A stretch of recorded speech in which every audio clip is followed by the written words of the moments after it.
लौकिक शायद हमारी इच्छा से होता होगा, अलौकिक तो केवल और केवल प्रभु की इच्छा से ही मिलता है।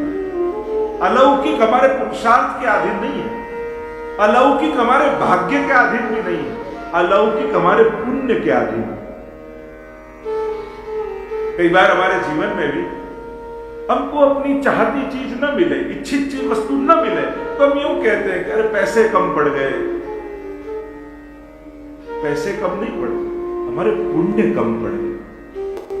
कभी ये तो सोचते ही नहीं। हम साधनों के बारे में सोचते हैं, पर वो साधन सुख के आते कहां से?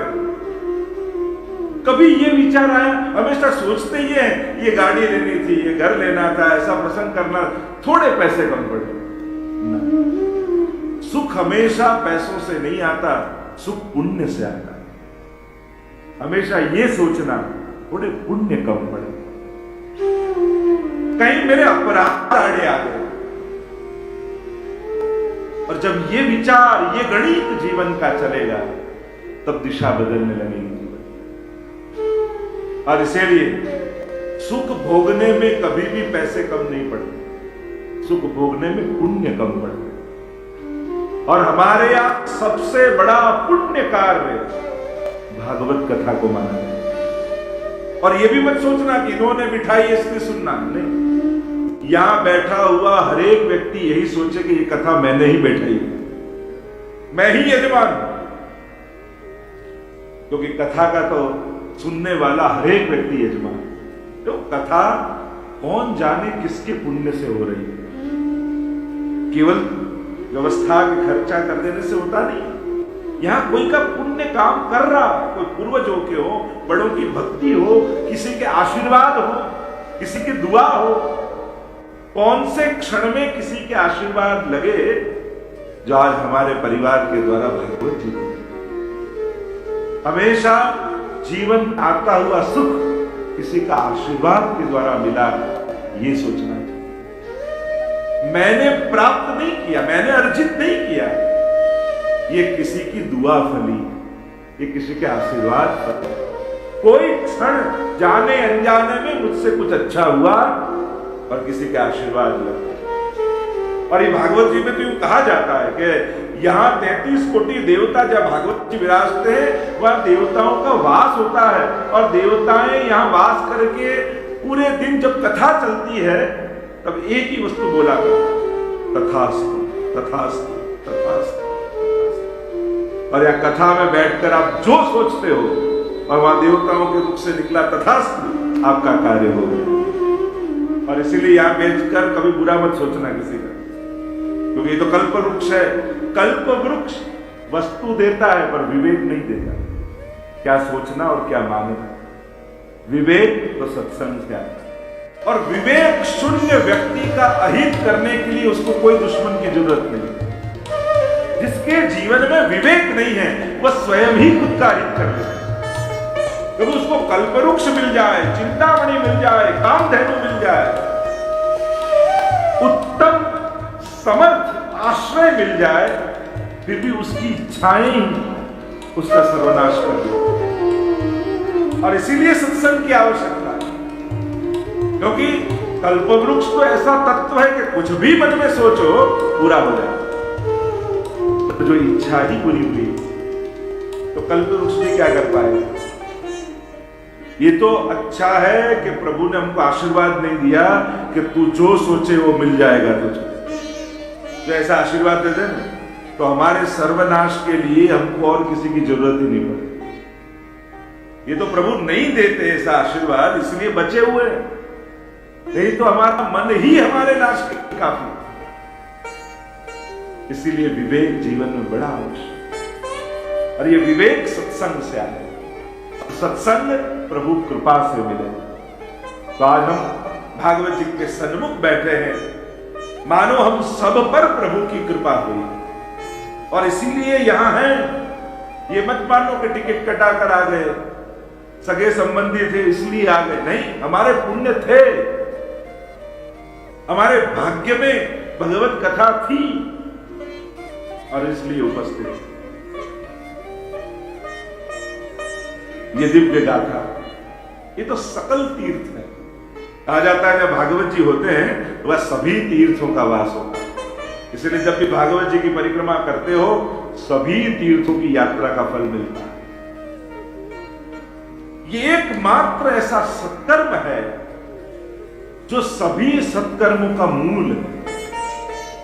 आज तक के जितने शास्त्रों में सत्कर्म बताए गए, पुण्य कर्म बताए गए, उनमें से शिरमौर कोई पुण्य कर्म हो तो श्रीमद् भागवत। और इसीलिए जिसने भागवत जी का श्रवण कर लिया मानो उसके जीवन में सभी पुण्य है। जिसने भागवत जी की परिक्रमा कर ली उसकी सभी तीर्थों की यात्रा हो।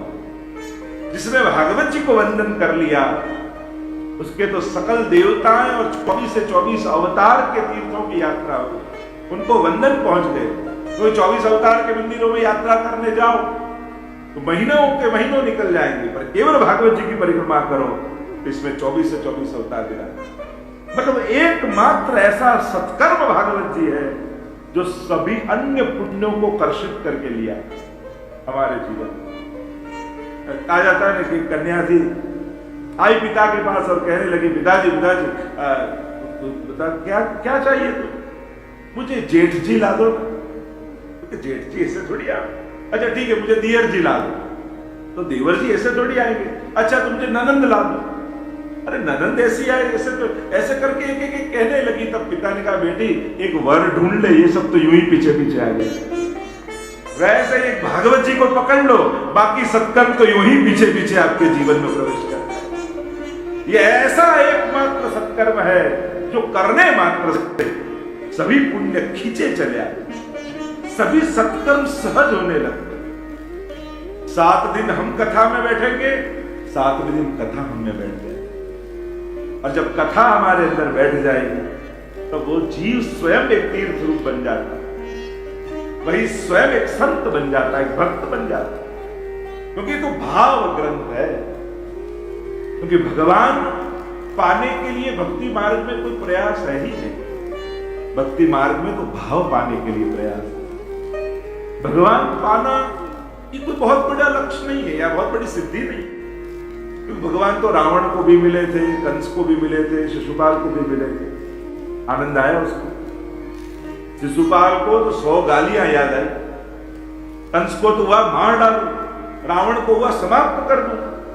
तो भगवान मिलना ही सब कुछ होता तो कंस और रावण को भी आनंद हो रहा। क्यों नहीं आया आनंद? भाव का अभाव। और भाव के अभाव के कारण मिले हुए भगवान भी उनको आनंद नहीं दे पाए। और इसीलिए भगवान पाने के लिए कुछ प्रयास नहीं, भक्ति मार्ग भाव पाने के लिए प्रयास है। एक माला भी फेरो तो मेरे भाव में अभिवृद्धि हो, पाठ करो तो मेरे भाव में अभिवृद्धि हो। भाव पाने का प्रयास। और जो भाव पा लिया तो भगवान आपको ढूंढते हुए आपके निकट आ जाए। आपको वैकुंठ या गोलोक ढूंढना नहीं पड़ेगा, जाना नहीं पड़ेगा। भगवान आपके घर को वैकुंठ बनाकर आपकी गोद में खेलने लग जाए। जो आपकी गोद यशोदा की गोद बन गई, जो आपकी गोद गोपी की गोद बन गई, तो फिर प्रभु ढूंढते हुए आपके निकट आए। ये ऐसे परमात्मा की कथा भागवत जी में। भागवत जी के भगवान कोई साधारण नहीं। अन्य पुराण या अन्य शास्त्रों से भी विशेष भागवत जी को क्यों माना गया? क्योंकि इसमें जो परमात्मा है वो कैसे परमात्मा? धात्रोचिताम ततोन्यम तम वादयानु विष लगाकर विषपान कराने आई पुतना को भी जो मां की गति दे, वैसे परमात्मा की